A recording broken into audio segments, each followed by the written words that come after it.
နေ့မှာတော့2016ခုနှစ်ကထွက်ရှိထားတဲ့တောင်ကိုရီးယားငလင်ကဆိုင်မှုအကြောင်းရိုက်ကူးထားတဲ့ပန်ဒိုရာဆိုတဲ့ဇာတ်ကားလေးအကြောင်းကိုပြောပြပေးသွားမှာဖြစ်ပါတယ်။ဇလန်ရဲ့အစမှာတော့ပင်လယ်နီးမှာနေကြတဲ့ကလေးလေးယောက်ကကမ်းခြေနားမှာဝိုင်းဖွဲ့စကားပြောနေခဲ့ကြပါတယ်။ကလေးတွေကဒီကမ်းခြေရဲ့အဝေးတနေရာမှာရှိတဲ့အနုမြူတပေါင်းပူကြီးရဲ့ကောင်းကျိုးတွေကိုပြောနေကြပါတယ်။ဒါပေမဲ့ကောင်မလေးကအဲ့ဒီအကြောင်းကိုသဘောမတူပဲတပေါင်းပူကြီးကတနေ့မှာပောက်ကွဲလာမယ့်အကြောင်းကိုပြောခဲ့ပါတယ်။နှစ်ပေါင်းများစွာကြာပြီးတဲ့နောက်မှာတော့စားသောက်ဆိုင်တစ်ခုမှာမင်းကြီးကသူ့ဦးလေးဖြစ်တဲ့ဂျေဟော်ကိုနှိုးနေပါတယ်။သူ့လေးကမင်းညကတောက်ထားပြီးနေ့လယ်ထိမထားသေးပဲအိတ်နေတဲ့အတွက်လာနှိုးနေတာလည်းဖြစ်ပါတယ်။ဂျေဟော်ကမထားပဲပေးအိတ်နေတာကြောင့်သူ့အမေဖြစ်တဲ့မစ္စစ်စောကအတင်းလာနှိုးပြီးထားခိုင်းခဲ့ရပါတယ်။သူကမင်းညကတောက်ခဲ့တဲ့တငယ်ချင်းတွေနဲ့ပဲမနှက်စာတူတူစားခဲ့ပါတယ်။ဂျေဟော်ရဲ့မကြီးကြောင်ကြီးတို့ကစားသောက်ဆိုင်မှာသူတို့အမေကိုကူညီနေခဲ့ကြပြီးအဲ့ဒီချိန်မှာပဲရုတ်တရက်ကောင်မလေးတယောက်ကဝင်လာခဲ့ပါတယ်။အဲ့ဒါကတော့ဂျေဟော်ရဲ့ကောင်မလေးယွန်းကျူဖြစ်ပြီးစိတ်ဆိုးနေတော့ဂျေဟော်စီတက်တဲ့တော့ကမတောက်ဖို့မှားထားတာကိုစကားနားမထောင်တဲ့အတွက်သူ့ခြေထောက်ကိုကန်ပြီးဆိုင်ထဲကပြန်ထွက်သွားခဲ့ပါတယ်။ဂျေဟော်ကသူ့အမေကိုဒီနေ့အလုံနာလို့ရလာလို့မေးခဲ့တာကြောင့်သူ့အမေကစိတ်ဆိုးပြီးစူပူချင်းမောင်းခဲ့ပါတယ်။လမ်းလေကောင်မှာတော့ဆန္ဒပြသူတွေကအနုမြူတပေါင်းကိုဆောက်လုပ်ထားခြင်းနဲ့ပတ်သက်ပြီးဆန္ဒပြနေခဲ့ကြပါတယ်။ဒီတပေါင်းပူကြီးကသူတို့ရွာပတ်ဝန်းကျင်ကိုထိခိုက်နေတာကြောင့်ဆက်မလုပ်တော့ပဲရနာစေခြင်းခဲ့ကြပါတယ်။ဒေသခံတွေကတပေါင်းပူကအလုပ်သမားတွေနဲ့ပြဿနာဖြစ်တော့ဆူညံနေခဲ့ပြီးသူတို့ကအလုပ်သမားတွေဟန်ပူတပေါင်းပူတွေကိုမဝင်နိုင်အောင်မြေကြီးပေါ်ထိုင်ကလမ်းပိတ်ထားခဲ့ကြပါတယ်။နောက်ဆုံးမှာတော့ဂျေဟော့အပါဝင်အလုပ်သမားတွေကဘတ်ကားပေါ်တက်စီကတပေါင်းပူတွေကိုဝင်လာခဲ့ကြပါတယ်။သူတို့အားလုံးကတပေါင်းပူကအလုပ်သမားတွေပဲဖြစ်ပြီးအဆောက်အအုံတွေကိုဝင်ခဲ့ကြပါတယ်။ခီဆော့အဖေဖြစ်တဲ့မစ္စတာကောင်ကတော့သူ့သားကိုသူကသူမိမစာသေးတဲ့နဲ့သူဖြစ်ကြောင်းကိုပြောပြနေခဲ့ပါတယ်။အထဲမှာတော့ဝင်ရှိသူတယောက်ကနုမြူတပေါင်းဖို့ရဲ့ကောင်းကျိုးတွေရဲ့ဘလို့ကင်တွေရမယ်ဆိုတာရဲ့နဲ့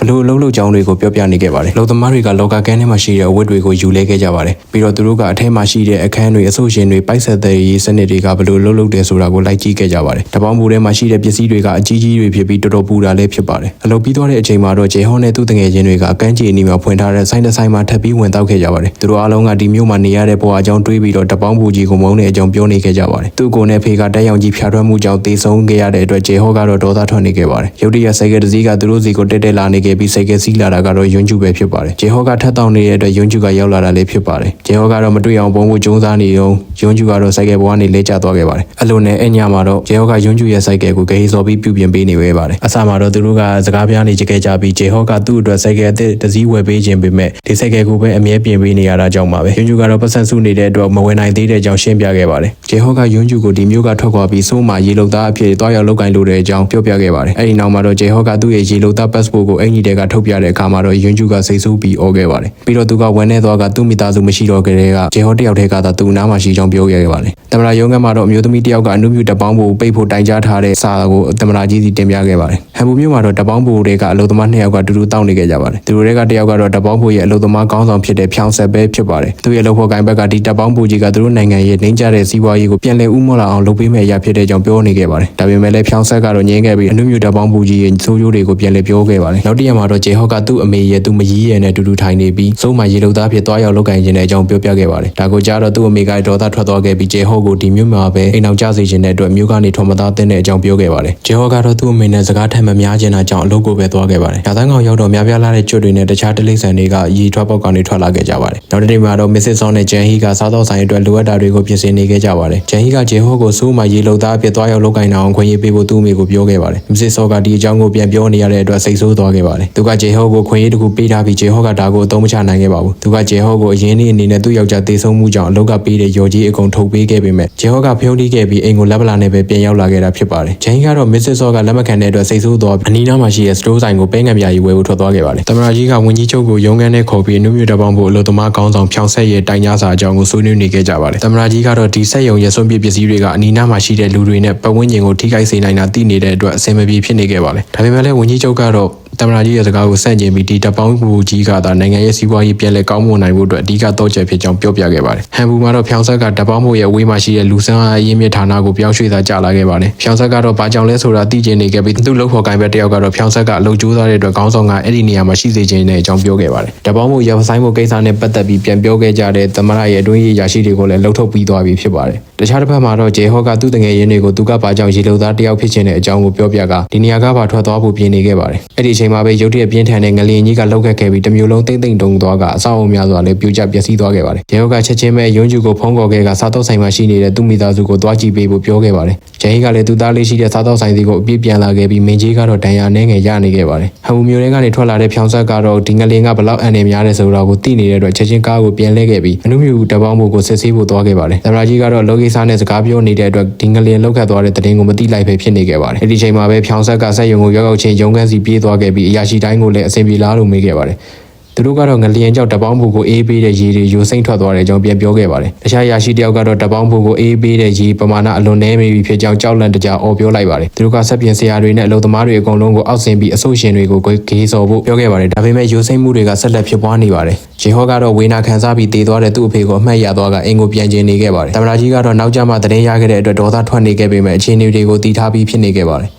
တပေါင်းမှုကအလုပ်သမားတွေအကုန်လုံးကတက်နိုင်သမျှရိုးစိမ့်မှုကိုပြင်ဖို့ကြိုးစားနေကြကြပေမဲ့ကြောက်ရွံ့ပြီးထွက်ပြေးလာကြပါတယ်။ခေါင်းဆောင်တဲ့တခြားယာရုမြင့်တဲ့သူတွေကတော့တပေါင်းမှုကိုမပြင်ဘဲထွက်ပြေးလာကြတဲ့အလုပ်သမားတွေကိုကြည့်ကဒေါသထွက်နေခဲ့ကြပါတယ်။အချင်းတွေကပိုဆိုးရွားလာခဲ့ပြီးဟမ်ဘူမြို့မှာရှိတဲ့မိသားစုတွေကရှိသမျှဘတ်ကားတွေကိုတုံးပြီးတပေါင်းမှုနဲ့ဝေးရာကိုရွှေ့ပြောင်းခဲ့ကြပါတယ်။အလုပ်သမားတွေကလည်းဘေးကင်းရာကိုရွှေ့ပြောင်းဖို့ထွက်ပြေးနေတဲ့အချိန်မှာပဲရုံးခန်းထဲမှာရှိနေတဲ့သူတွေကထွက်ပေါက်ကိုပိတ်ကသူတို့အားလုံးကိုအပြင်ထွက်ခွင့်မပေးဘဲပျက်စီးနေတဲ့အရာကိုသာပြုပြင်ခိုင်းခဲ့ပါတယ်။ဒါပေမဲ့အကုန်လုံးအတွက်အချိန်ကနောက်ကျသွားခဲ့ပြီလည်းဖြစ်ပါတယ်။ကျဲစောအဖေကတော့သူ့သားကိုတွေ့ကျင်တဲ့အတွက်အထက်ကိုဝင်ငွေပေးဖို့တောင်းဆိုနေခဲ့ပါတယ်။တာဝန်ရှိသူတွေကတော့စက်ရုံတိဆောက်ပုံအသေးစိတ်ကိုရေးဆွဲထားတဲ့စာရွက်ကိုထုတ်ကြည့်ကြကအလုံးမလုံးတော့တဲ့လေဝင်ပေါက်ကိုဖွင့်ဖို့တခြားနည်းလမ်းတစ်ခုကိုရှာဖွေခဲ့ကြပါတယ်။သူတို့ကပြင်ဆင်မှုစ조사နေတော့မှပဲအနုပြတပေါင်းပူကြီးကပောက်ကွဲထွက်သွားခဲ့ပါတယ်။ဂျေဟောကတော့ဂိတ်ကိုဖွင့်ဖို့စ조사နေခဲ့ပြီးသူ့တငယ်ချင်းတွေကိုရှာနေခဲ့ပါတယ်။အများစုကတော့ပောက်ကွဲပြီးလွင့်စင်လာတဲ့တန်ပိုက်တွေပြီးကတေဆုံးသွားခဲ့ကြပါတယ်။အဲ့ဒီအချိန်မှာဂျေဟောကအကူအညီတောင်းနေတဲ့ဂီဆော့ကိုတွေ့သွားပြီးသူ့အဖေကပါစက်ရုံနဲ့ဝင်လာပြီးသူ့သားကိုကူညီပေးခဲ့ပါတယ်။အလုပ်သမားတွေကတော့ထိခိုက်ဒဏ်ရာများတော့ရရှိနေခဲ့ကြပါပြီ။သမ္မတနဲ့ဝန်ကြီးကတော့ဒီကိစ္စအတွက်စိတ်ပြတ်နေကြပြီးဆွေးနွေးခန်းအတွင်းမှာဒီကိစ္စကိုဖြေရှင်းနိုင်မှုစ조사နေကြပါတယ်။ဟမ်ဘူမျိုးကလူတွေကိုတော့အာကစားယုံတွေစီပို့ခဲ့ပြီးကလေးတွေကိုတော့ဦးစားပေးအနေနဲ့စိတ်ကူတာပေးခဲ့ပေမ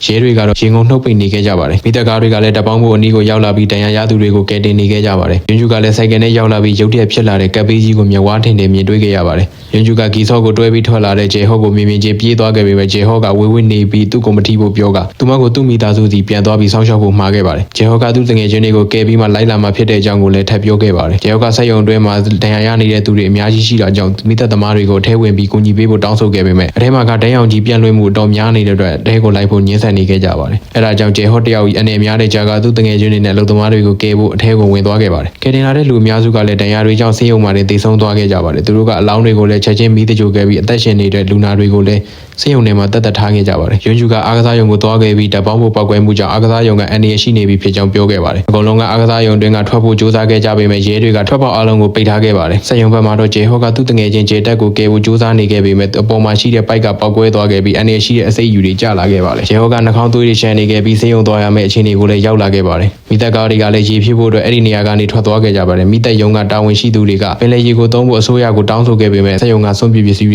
ပင်လယ်ရေထဲမှာပါဝင်နေနိုင်တဲ့အတွက်အစိုးရကမသုံးဖို့တားမြစ်ခဲ့ပါတယ်။ဂျေဟော့ကနာကျင်မှုတန်ကိုအပြင်းလဲခံစားနေရပြီးတိတ်လူမျောပါဖြစ်နေခဲ့ပါပြီ။ဝန်ကြီးချုပ်ကတော့ဖြစ်ပျက်သမျှအခြေအနေမှန်တွေကိုမီဒီယာကိုချမပြဘဲသတင်းအမှောင်ဖုံးထားခဲ့ပါတယ်။ဂျေဟီကတော့သူ့အမေနဲ့စကားများနေခဲ့ပြီးသူမကြောင့်ဂျေဟော့တေးသလားရှင်သလားမသိရတဲ့အတွက်ပြစ်တင်နေခဲ့ပါတယ်။မိသက်သမားတွေကလည်းတယောက်ကြီးတင်းမှုကြောင့်တဖြည်းဖြည်းအားနည်းလာရပါပြီ။နောက်နေ့မနက်မှာတော့ရဟတ်ရင်တစည်းကသူတို့ကိုအပေါ်ကရေဖြန်းပေးပြီးကူညီပေးခဲ့ပါတယ်။ဖြောင်ဆက်ကတော့အထဲမှာပဲရှိနေပြီးလူတွေကိုကယ်တင်နေသေးပဲဖြစ်ပါတယ်။ IAEA အဖွဲ့ကလည်းထိုးပေါက်ပွဲမှုအကြောင်းကိုလေတုကနေတဆင့်ထောင်လန်းရင်တွေ့ရှိခဲ့ပါတယ်။ယွန်းကျူကနိုးလာခဲ့ပြီးအပြင်မှာဘာတွေဖြစ်နေလဲဆိုတာသိကျင်တဲ့အတွက်သွားကြည့်ခဲ့ပါတယ်။သူမကရဲတွေအရာရှိတွေဆရာဝန်တွေအကုန်လုံးထွက်ပြေးနေတာကိုမြင်လိုက်ရတော့အာကစားယုံတွေကလူတွေအကုန်လုံးကိုလိုက်နှိုးခဲ့ပါတယ်။သူတို့အားလုံးကဂိတ်ကိုဖျက်ဆီးခဲ့ပြီးဘတ်စကားတွေစီပြေးသွားခဲ့ကြပြီးယွန်းကျူကတော့ဘတ်စကားတစ်စီးပေါ်တက်မောင်းခဲ့ပါတယ်။သတင်းဌာနကအနုမြူတပ်ပေါင်းဖို့ပောက်ကွဲမှုအကြောင်းကိုတင်ဆက်တဲ့အခါမှာတော့လူတွေအကုန်လုံးရုပ်ရုပ်သဲသဲဖြစ်ကုန်ကြပါတယ်။ဆရာဝန်အများစုကလည်းတိတ်လူမျိုးပါဖြစ်နေတဲ့လူနာတွေကိုထားခဲ့ပြီးထွက်ပြေးသွားခဲ့ကြပါတယ်။လူတွေကလည်းဘတ်စကားမှတ်တိုင်လေးခွင်းပူတာတွေစီကိုပြေးကုန်ကြပါပြီ။ဂျေဟော့ကလည်းတတိလေးရာကနေနိုးလာခဲ့ပြီးသူ့ဖုန်းကိုရှာကယွန်းကျူစီကိုဖုန်းဆက်ပြီးသူတို့ဘယ်မှာလဲလို့မေးခဲ့ပါတယ်။ယွန်းကျူကလည်းသူတို့အဆင်ပြေကြောင်းနဲ့စိတ်ချဖို့ပြောလိုက်တော့ဂျေဟော့ကသူတို့နောက်ကိုလိုက်လာခဲ့မယ်လို့ပြန်ပြောခဲ့ပါတယ်။ယွန်းကျူကကားလမ်းပိတ်နေတဲ့အတွက်ဆံမောင်းလို့မရတာကြောင့်လမ်းဘေးအတားကိုတိုက်ဖြတ်ပြီးဘေးလမ်းကနေမောင်းဖို့ဆုံးဖြတ်ခဲ့ပါတယ်။သတင်းဌာနကလူတွေလည်းအစိတ်တလန့်ဖြစ်နေပြီးအစိုးရကလည်းမာရှယ်လောကိုတရားဝင်ကြေညာခဲ့ပါတယ်။ဂျေဟော့ကတော့စိတ်အောင်ပြင်ထွက်ဖို့ကိုသာကြိုးစားခဲ့ပါတယ်။သမ္မတကြီးကဖြောင်းဆက်ကိုဖုန်းခေါ်ခဲ့ပြီးဘာတွေလိုလဲလို့ဖုန်းဆက်မေးခဲ့ပါတယ်။အဲဒီနောက်သမ္မတကြီးကအစည်းအဝေးခန်းမတွေကိုပြန်သွားခဲ့ပြီးဒီအခြေအနေတွေကိုထိန်းချုပ်နိုင်ဖို့ကြိုးစားခဲ့ပါတယ်။ပင်မင်းငိမ့်သက်ဖို့ပင်လယ်ယူတွေကိုအသုံးပြုခွင့်ပေးခဲ့ပြီးတခြားတပ်ပေါင်းမှုတွေကိုလည်းပိတ်ပစ်ဖို့အမိန့်ပေးခဲ့ပါတယ်။ဒီအကြောင်းကိုဖြောင်းဆက်ကမိသက်သမားတွေကိုပြောလိုက်တော့မိသက်သမားတွေကလည်းပင်လယ်ရင်းနဲ့မင်းငိမ့်ခဲ့ကြပါတယ်။ဖြောင်းဆက်ကတော့တပ်ပေါင်းမှုတွေဝင်ပြီးစစ်ဆေးကြည့်တဲ့အချိန်မှာပဲတပ်ပေါင်းမှုကိုအေးပေးနေတဲ့ရေယိုစိမ့်မှုပြဿနာကရှိနေသေးပဲဖြစ်ပါတယ်။လမ်းတွေကလည်းပိတ်နေသေးဖြစ်ပြီးဟန်ဘူမျိုးကမိသားစုတွေကတော့ဘတ်စကားဘော်ကဆင်ကလမ်းလျှောက်ခဲ့ကြပါတယ်။ဂျေဟော့ကယွန်းကျူစီဖုန်းထက်ဆက်ကအဆင်ပြေလားလို့မေးခဲ့ပြီးသူလိုက်လာမယ်လို့ကတိပေးခဲ့ပါတယ်။သမ္မတကြီးကလည်းဒီဝီကနေတဆင့်ကယ်ဆယ်ရေးအတွက်စေနာဝန်ထမ်းတွေလိုအပ်တဲ့အကြောင်းကိုကြေညာကပြည်သူတွေရဲ့အကူအညီလိုအပ်တဲ့အကြောင်းကိုလည်းပြောခဲ့ပါတယ်။စေယုံတီးခြားဆောင်မှာရှိနေတဲ့တပ်ပေါင်းကအလုံသမားတွေကတော့ဒါကိုကြည့်ပြီးဒေါသထွက်ခဲ့ကြပါတယ်။သူတို့တိုင်ကြားတုန်းကအစိုးရအဖွဲ့ဝင်တွေကလစ်လျူရှုခဲ့ကြပြီးအခုတော့ တော့သူတို့ကိုယ်တိုင်ပြည်သူတွေကိုအကူအညီပေးဖို့အတွက်တောင်းဆိုနေရပြီဖြစ်ပါတယ်ကျဲစောကစေနာဝန်ထမ်းဖြစ်လူတွေကိုကူညီခြင်းတဲ့အကြောင်းပြောတဲ့အခါမှာတော့သူ့အဖေက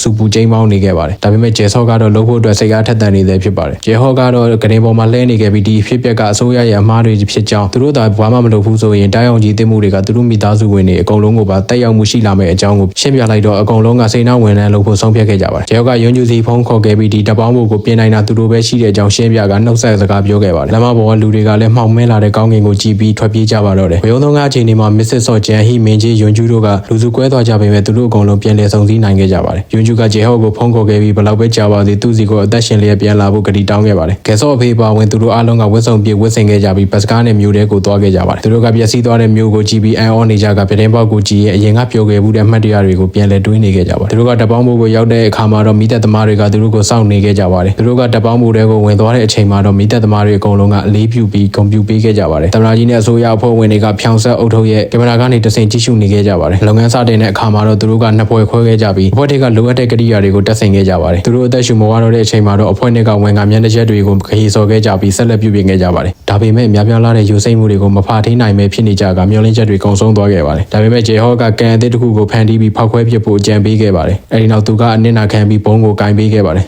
သူကဘုံတွေကိုနေရာနဲ့မှတက်ဆင်ခဲ့ပြီးအပြင်ဘက်မှာရှိတဲ့လူသမားတွေကတော့အခန်းတိုင်းကိုဂေဆော်ပြီးပိတ်ခဲ့ပါတယ်ဂျေဟောကသူ့မိသားစုဝင်တွေကိုနှုတ်ဆက်စကားပြောခြင်းတဲ့အတွက်ကင်မရာပေးဖို့တောင်းဆိုခဲ့ပါတယ်ဂျေဟောမိသားစုဝင်တွေကတော့ဘတ်စကားပေါ်ကနေကြည်ပြီးမျက်ရည်တွေကျဆင်းလာကုန်ကြပါပြီသူကသူ့အမေသူ့မကြီးသူ့တူလေးနဲ့သူ့ကောင်မလေးတို့ကိုနှုတ်ဆက်စကားပြောခဲ့ပါတယ်အဲဒီနောက်မှာတော့သူကဘာကြောင့်ဒီလိုမမျှတခြင်းတွေနဲ့အဆုံးသတ်ရတယ်လဲဆိုပြီးရေရွံ့ရင်ကြောင်းရွံ့နေခဲ့ပါတယ်အကုန်လုံးကလည်းတေလူနေပါဖြစ်နေခဲ့ကြပြီးဂျေဟောကဖြောင်ဆက်ကိုအစင်သစ်ဖြစ်ပြီးလို့ပြောခဲ့ပါတယ်နောက်ဆုံးမှာတော့ဂျေဟောကခလုတ်ကိုနှိပ်လိုက်ပြီးလူများစွာရဲ့အသက်ကိုကယ်တင်ဖို့သူ့ကိုယ်သူစတေးခဲ့ပါတယ်တမနာကြီးကဖြောင်ဆက်ကိုအောင်မြင်လားလို့မေးမြန်းခဲ့တဲ့အခါမှာတော့ဖြောင်ဆက်ကဂျေဟောရဲ့နာမည်ကိုတစ်သက်လုံးအမှတ်ရနေရမယ်လို့ပြောခဲ့ပါတယ်ဟန်ပူမျိုးကတော့ပြန်လည်ပြင်ဆင်ဖို့အတွက်ခဏလောက်ပိတ်ထားခဲ့ရပေမဲ့ယွန်းကျူကတော့ဂိတ်ကွာအထိရောက်အောင်သွားခဲ့ပြီးသူတို့ငယ်ငယ်တုန်းကရိုက်ထားတဲ့ပုံလေးကိုထားခဲ့ပါတယ်တမနာကြီးနဲ့နိုင်ငံတော်ကတော့ဂျေဟောနဲ့ဖြောင်ဆက်ပါဝင်အားလုံးတို့အသက်ဆုံးသွားခဲ့တဲ့လူသမားတွေကိုဂုဏ်ပြုပေးခဲ့ပါတယ်အခုလိုမျိုးဗီဒီယိုတွေကိုနောက်ထပ်ကြည့်ရှုလို့ရဆိုရင်တော့ကျွန်တော်တို့ရဲ့ channel လေးကို subscribe လုပ်ပေးထားဖို့တောင်းဆိုချင်ပါတယ်